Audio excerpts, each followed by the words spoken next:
ඉරා කෙලෙස් පවුදැල මරා උපතේ ඇති මුල නිරායුධව යුද්ධ කරලොව් තුරාදිනුව දස බල අසරණ යන් දෙස බලා යස ලෙස දම් වපුරලා තිසරණ බලයෙන් ලෝ සත සසර දුකින් ගොඩ කළා පාමින් හිමිගේ ගුණ දැමින් ගිය සැමතැන නාමින් සතුනගේ අවගුණ යහමින් දෙසුවා බණ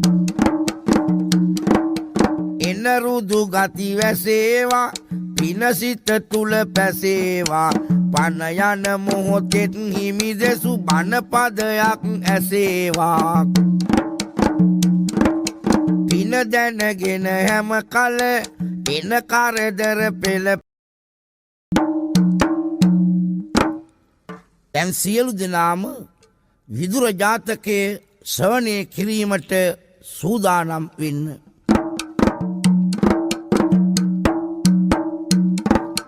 හැමතැන ධර්මය පැතුරුණ කුරු රට ඉදිපත් නුවරේ ධනංජය කෝරව්වය නිරිඳු පාලනේ වරේ පිම්බර රජදේවි සමග දැහැමින් කාලය ගෙවනවා පිම්බර මේ නිරිඳු නිසා රටටම සාමය සැදෙනවා කිසිසේම රට දැය වෙනුවෙන් මහරජතුමා වෙහෙස වෙනවා අස්වැනු සරුසාර වෙලා ගොවිසිත් සතුටින් පිරෙනවා පන්සල් තනනවා සෑම විට දැමින් කාලය ගෙවන්න දන්සාලා පවත්වනවා දුගියගේ කුසගිනි නිවන්න සොඳුරු ලෙසින් කුරු රට ඉදිපත් නුවරම බැබලෙනවා විදුර පඬිතුමා නිතරම නිරිඳුට ඔවදන් දෙනවා කුරු රට ඉදිපත් නුවර ධනංජය කෝරව්වේ රජතුමා රාජදේවියස් සමග රටවැසියාව දස රාජධර්මයෙන් පාලනය කරනවා පන්සල් තනනවා දම්ශාලාවල් පවත්වලා දුගියන්ගේ මගියන්ගේ යාචකයින්ගේ කුසගින්දර නිවනවා මේ ධනංජය කෝරව්වේ රජතුමාට උපදෙස් දෙන්නේ පින්වත් විදුර පණ්ඩිතතුමා සරු කරලන්නට මුළු රට දෙනෝව දන් හරියගේ කුරු රට මහරජතුමාගේ විදුර පඬිතු පන වගේ මානිරිඳුන් විදුර පඬිතු දෙන ඔවදම් පිළිපදිනවා දැහැමින් සාමයෙන් හොඳින් රට දැය පාලනය කරනවා ගරු කර පඬිතුගේ උපදෙස් මහනිරිඳුන් සැනසෙනවා කුරු රට සිව් දිසාවේම දහම් සුවඳ පැතිරෙනවා තිරකර යහපත් සිතුවිලි බණ දහමට වෙලාලදී නිරිඳුන් සමගින් ඇසුරට මිතුරන් තුන් දෙනෙක් ඉදී බුරුළු රජයි නාග රජයි සක්‍ර දෙවිඳු යන තිදෙනා කුරු රට මහනිරිඳු සමග මිතුදම බැඳගෙන සිටිනා මේ කුරු රට ධනංජය කෝරව්වේ රජතුමා විදුර පඬිතුමාට පණටත් වඩා ආදරෙයි විදුර පඬිතුමා දෙන ඔවදන් ඉතාම අගය කොට සලකලා විදුර පඬිතුමාගේ අදහස් අනුව රටවැසියාව දැහැමින් සෙමින් පාලනය කළා මේ රජතුමාගේ හිටියා හොඳ මිතුරන් තුන් දෙනෙක් ගුරුළු රජතුමයි නාගලෝකේ නාරජතුමයි දිව්‍ය ලෝකේ සක්‍ර දෙවිඳුයි. පින් කරමින් මරණින් පසු නිර්වාණය ලබා ගන්න තුන් දෙනාම කුරු රටෙහි සීල සමාදාන වෙන්න.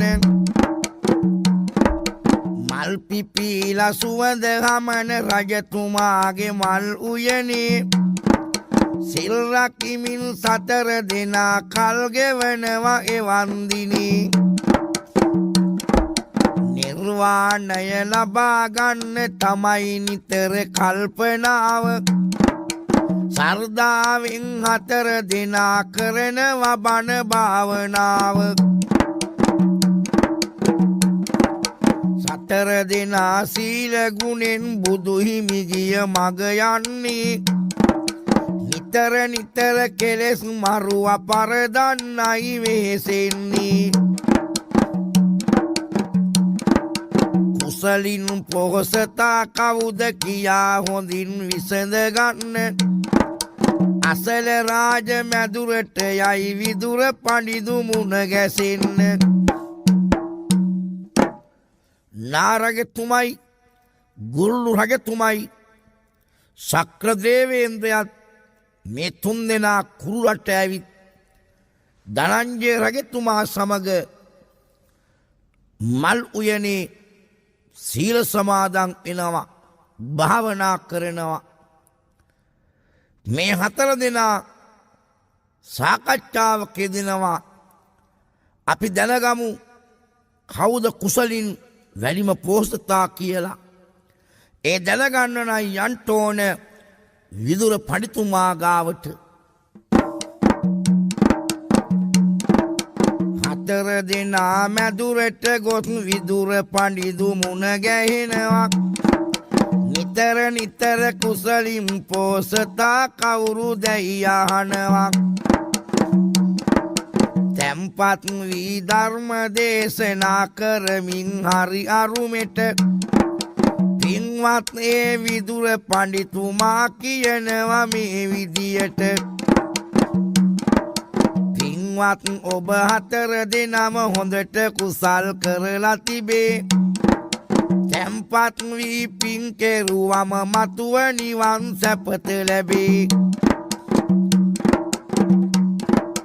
හතර දෙනාටම මනරම් බණ කියමින් හිත් හදනවා. නතර නොවී විදුර පඬිදු ධර්ම දේශනා කරනවා. පෙම වඩවන දහම් දෙසුම අසමින් සැම සවන් පිනා තම තමන්ගේ මැදුරු වලට පිට වුණියේ හතර දෙනා. විදුර පඬිතුමාව මුණ ගැහිලා අහනවා අපි හතර දෙනාගේ කුසලින් පෝසතා කවුද? විදුර පඬිතුමා කියනවා ඔය හතර දෙනාම ඉතාම හොඳට කුසල් කරන අය.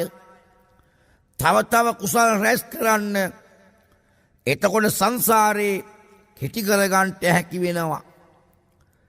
විදුර පඬිතුමා නාරජතුමාටත් ගුරුළු රජතුමාටත් සක්දෙව් රජතුමාටත් ධනංජය රජතුමාටත් ධර්ම දේශනා කළා. ඒ ධර්මයේ ශ්‍රවණය කළ සිව් දෙනා එතනින් පිට වී තමන්ගේ මාලිගාවල් වලට යනවා.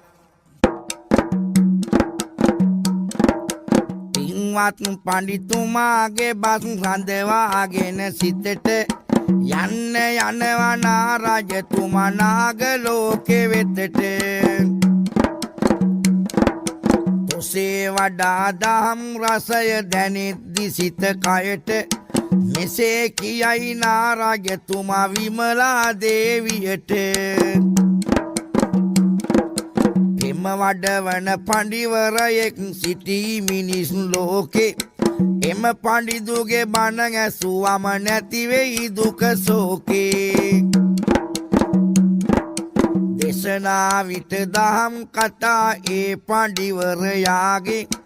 අසනා විට ඒ කටහඬ සවනට පැණිවාගේ. ලතවෙන්න ප්‍රශ්නවලදි පඬිතුමා හරි දක්සයි සිතකය පිරිසිදු කරමින් අමාවැස්වසයි